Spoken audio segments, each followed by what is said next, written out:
En esta última parte de Referente Jurídico vamos a conversar con el doctor Carlos Aránguez sobre los aspectos criminológicos por los cuales una persona podría ser considerada como un sujeto que por alguna eventualidad o alguna circunstancia llega a cometer algún delito.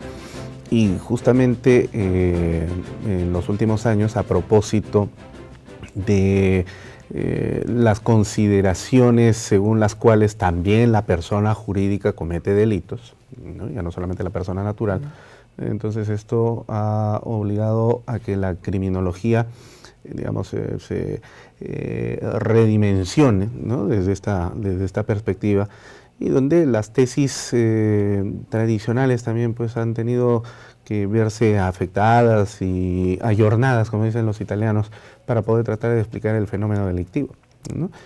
¿Por qué delinque una persona, doctor Aránguez? Usted proviene de una universidad como es la Universidad de Granada, que además tiene la característica de que no solamente se encarga de la formación de sus estudiantes en la Facultad de Derecho con aspectos jurídicos, sino también añadidamente criminológicos, ¿no? Una de las pocas de España que se encarga de hacer esta titulación.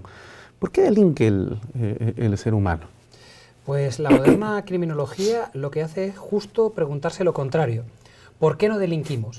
Es decir, considera que determinadas tendencias delictivas son absolutamente naturales.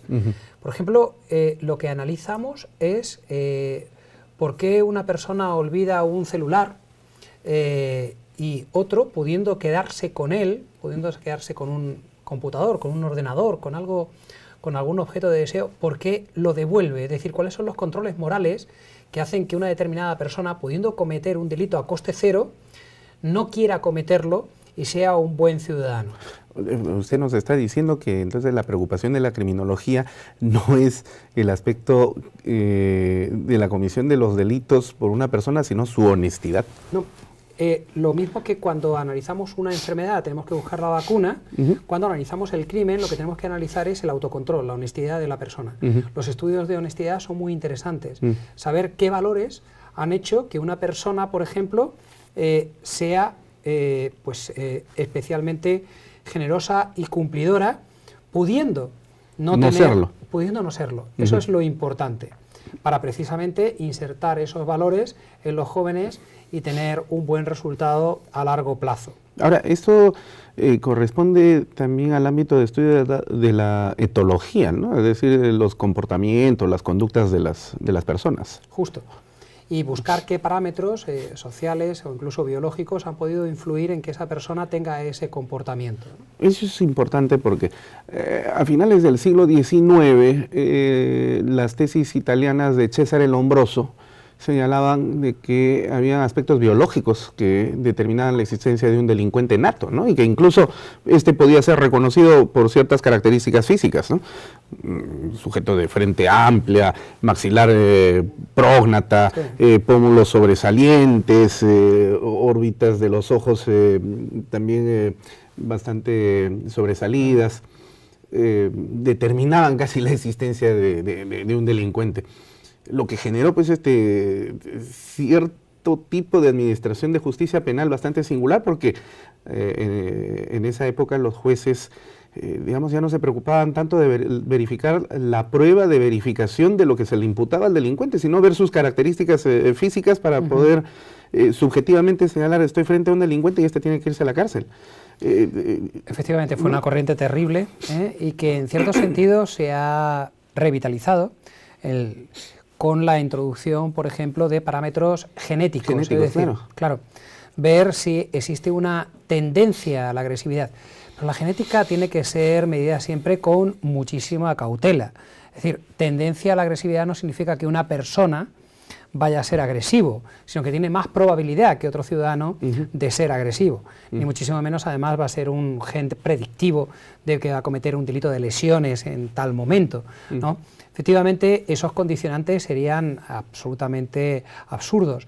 Eso sí, los condicionantes biológicos sí que son muy estudiados en la moderna criminología. Por ejemplo, en todas las sociedades y en todos los tiempos, las mujeres vienen a delinquir en torno a un 10% respecto a los varones. Es decir, delinquen 10 veces menos, y eso pasa en la España de los años 40 y en la España actual. Eso sucede en Perú y en Siria. Entonces, ¿por qué? ¿Por qué las mujeres delinquen menos? Quizá haya alguna explicación biológica que, en base, por ejemplo, a la fuerza que podemos desarrollar en las manos, explique por qué los hombres somos estranguladores y las mujeres envenenadoras. Pero lo que no tiene explicación es por qué las mujeres conducen menos bajo el efecto del alcohol, o malversan menos caudales públicos, defraudan menos Hacienda. ¿Por qué? O cohechan menos cuando son mujeres policías, ¿no? Correcto. Y estadísticamente es así. Es decir, la tasa de delincuencia femenina en todas las sociedades, en todos los tiempos, es sin duda mucho más favorable que la del varón. Pero también resulta curioso, hablando de esta consideración de género del delito, que cuando la mujer comete asesinato es mucho más cruel que el hombre. Por ejemplo, las mujeres de Sendero Luminoso, comparativamente con los hombres de Sendero Luminoso, eran muchísimo más perversas cuando mataban. Pues mire, no tengo constancia y no sé, no conozco estudios en concreto sobre esa perversión. Sí que hay determinadas tendencias criminales, por ejemplo en España, en el caso de las viudas negras, es decir, las personas que van contrayendo matrimonio para darle muerte y heredar, sí que efectivamente son un parámetro claramente femenino y un tipo de delincuencia claramente femenina. Pero en la comparación salimos perdiendo con mucho. Es decir, por ejemplo, en el homicidio en pareja, el feminicidio tiene una tasa, pero vamos, 10 veces superior al homicidio. Correcto, efectivamente. Así cabe el término. Así cabe el término. Sí. Pero es realmente muy significativo. Ahora, cuando se terminó de conocer el código del mapa genético, a inicios del presente siglo, se empezó también a hablar de la existencia de una especie de el gen del delito. Sí, con lo cual el hombrosianismo pues empezó a tomar relieve. Claro, ¿no? Y ¿qué es realmente esa tendencia a la agresividad exclusivamente? Ya, ¿no? pero ¿existe un delincuente nato? No, eso es un mito introducido por Lombroso y que en Estados Unidos se ha tenido últimamente muy en consideración para, digamos, aplicar un tipo de justicia, entre comillas, pero con tendencias racistas, ¿no? Sí, efectivamente, porque ese es otro de los factores. Es decir, en el caso de Estados Unidos también la tasa de población afro, de población reclusa afro, es infinitamente superior a la caucásica. Claro, eso sería también objeto de debate, ¿no? Pero volviendo a su pregunta, yo creo que realmente no hay un delincuente nato. Es cierto que estudios genéticos revelan que determinadas personas tienen una especial tendencia a la agresividad. Se ha acreditado, pues analizando sobre todo púgiles de boxeo, campeones del mundo de boxeo, y se ha constatado que efectivamente existe una configuración genética en determinados militares condecorados, una cierta configuración genética que estaba vinculada pues a esa agresividad. Pero fíjense que he puesto dos ejemplos en los que esa agresividad era plenamente canalizada, en un caso en el deporte, en otro caso en una actividad como es la defensa, que efectivamente pueden tener una valoración social. Por tanto, no significa, el hecho de que una persona sea agresiva no significa que vaya a ser necesariamente un delincuente. De hecho, puede que controle esa agresividad y que nunca llegue a estallar. Es decir, que a base de factores ambientales, educacionales, pues esa persona que estaba llamada efectivamente a ser muy agresiva, pues termine ser un monje budista, pero efectivamente porque los condicionantes hacen que no desarrolle esa tendencia natural que poseía. A mí el análisis genético y la perspectiva genética realmente me da mucho miedo, me da pánico, es decir, espero que nunca se seleccionen ciudadanos en base a sus características genéticas, ¿no? Me parecería un enorme error.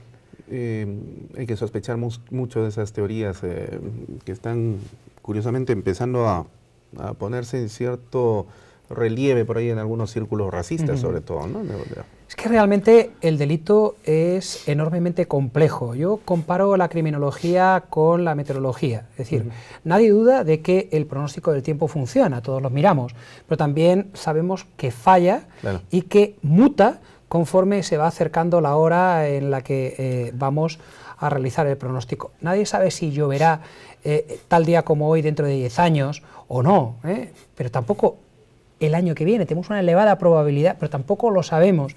Pero es que los pronósticos meteorológicos fallan incluso a 24 horas. Claro. Y además es muy difícil predecir exactamente el ámbito geográfico en el que va a llover y justo al lado donde pues, va a lucir el sol. Es extraordinariamente complejo. Algo así pasa con la criminología, es decir, nosotros tenemos determinadas microteorías que funcionan muy bien, a corto plazo en un espacio muy reducido, pero teorías de mayor ambición, mucho más amplias, la verdad es que son extraordinariamente complejas y la verdad es que al final no funcionan. Sí. Ahora, también tradicionalmente se consideraba que las personas que eran mucho más susceptibles de cometer delitos eran aquellas que estaban vinculadas a sectores sociales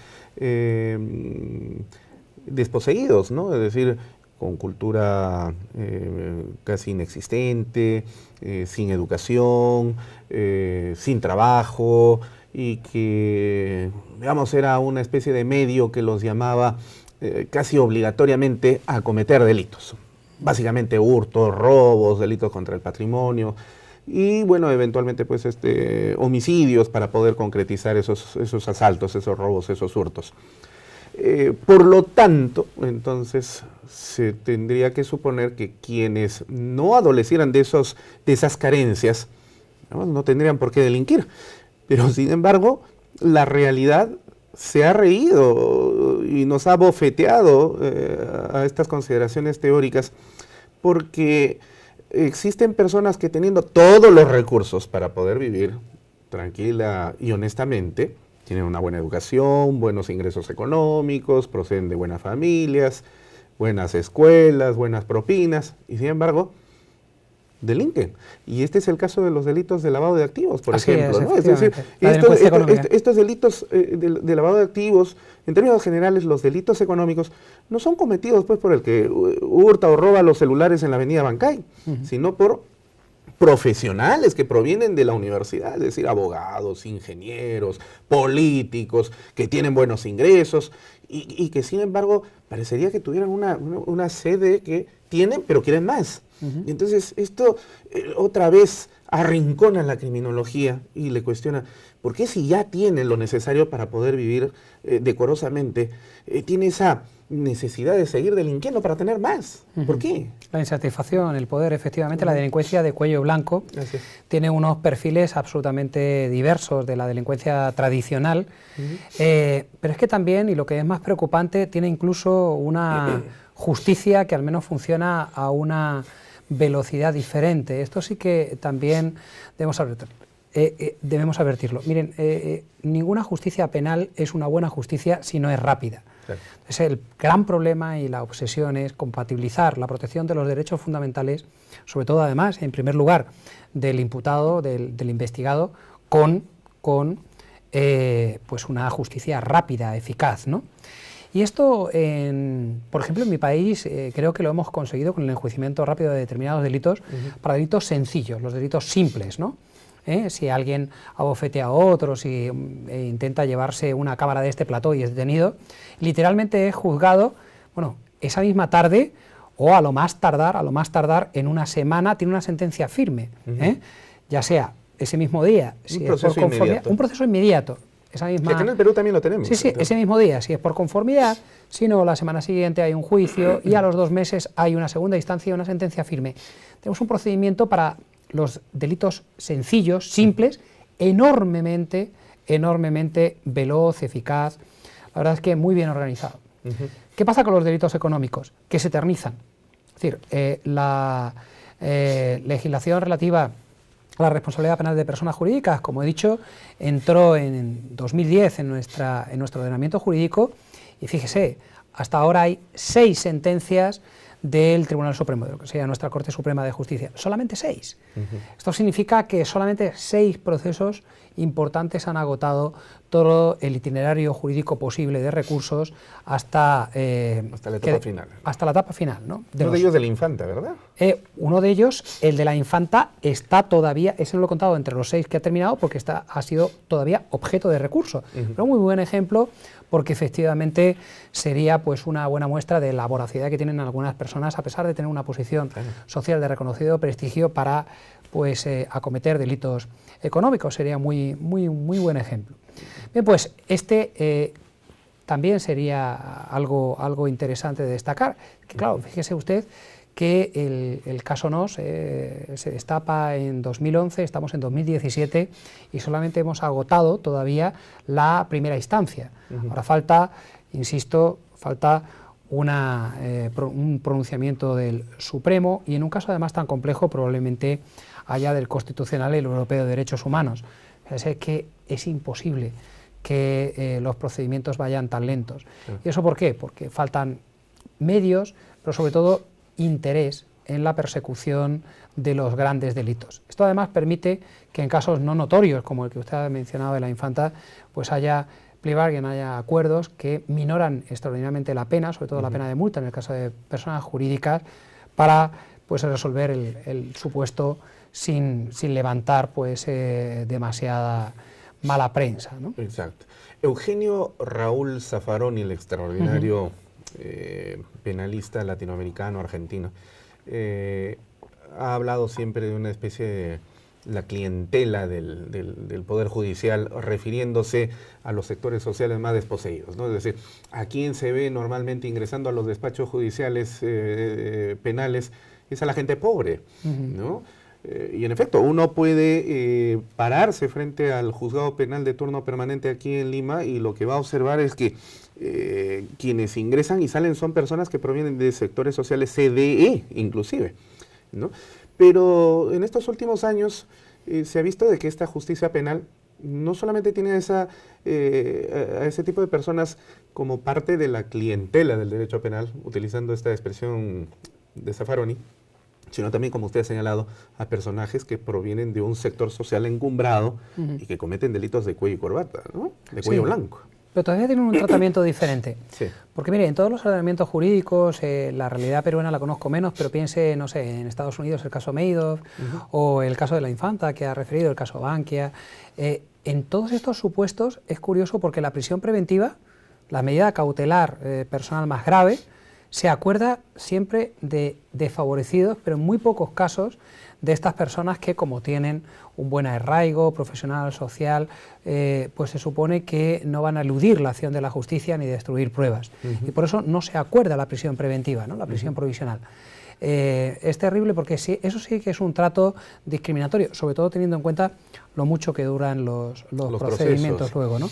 Y además son un tipo de delincuente que puede contratar efectivamente una defensa de alto nivel, también periciales, incluso económicas, contables, con lo cual pues su capacidad de pleitear en la Administración de Justicia es muy superior a la de la clientela habitual de los tribunales en términos de Zaffaroni, ¿no? Pero acá en el Perú, y claro, no nos enorgullece en absoluto, pero digamos, ese tipo de trato diferenciado como que también ha sido diluido desde el momento en el que tenemos un expresidente condenado, no solamente por delitos interpretados como crímenes de lesa humanidad, sino por corrupción de funcionarios, ¿no? Hay una condena por corrupción de funcionarios. Sí, tenemos un expresidente, en este momento prófugo de la justicia, perseguido. Y esto es algo que no se podría haber siquiera pensado antes de que un expresidente de la República siquiera pudiese ser investigado. Y 2 expresidentes que están siendo investigados en este momento por el Ministerio Público, y digamos sin ningún trato privilegiado. Esto, claro, que no nos hace pues muy orgullosos, pero sin embargo da cuenta de que el sistema de administración de justicia ha empezado a cambiar, ¿no? Tiene razón, eso es cierto, pero al menos en España, no sé en el Perú, al menos en España también tiene mucho que ver con la prensa, con el impacto mediático. Es decir, no es lo mismo efectivamente un delincuente de cuello blanco que es un simple empresario desconocido, anónimo, aunque tenga unos recursos económicos, financieros muy importantes, que un conocido político, o incluso, no sé, en España, por ejemplo, es curioso, pero para hablar y ponerle nombre, ya que estamos hablando de lavado de activos, o sea, a mí me sorprende, hay personas como, por ejemplo, pues el caso de Isabel Pantoja, por ejemplo, que con una pena de tan solo 1 año de prisión, pues ingresó en prisión, en prisión, lo cual es bastante anómalo en general, y se puede explicar por qué. Se puede explicar por el impacto mediático, que también tiene una presión, incluso en los miembros de el cuerpo del poder de la magistratura. ¿Qué hubiera pasado si no hubiera habido esa presión mediática? Quizás los resultados hubieran sido diferentes, ¿no? Bueno, doctor Carlos Aránguez, en realidad ha sido un placer contar con su participación el día de hoy en Referente Jurídico. Estamos muy agradecidos por esta entrevista que nos ha concedido. Sabemos que ha venido a cumplir al Perú por la Academia de la Magistratura una serie de actividades académicas, y por supuesto nosotros le hacemos un reconocimiento expreso a través de nuestro programa y esperamos tenerlo prontamente de nuevo con nosotros. Siempre a su disposición. Muy agradecido. Muchas gracias. Bueno, también queremos agradecer finalmente al Jurado Nacional de Elecciones TV, que como cada semana nos permite llegar hasta sus pantallas a través de su señal de televisión. Ha llegado el momento de despedirnos. Y con ustedes será entonces hasta la próxima edición de Referente Jurídico. Muchas gracias.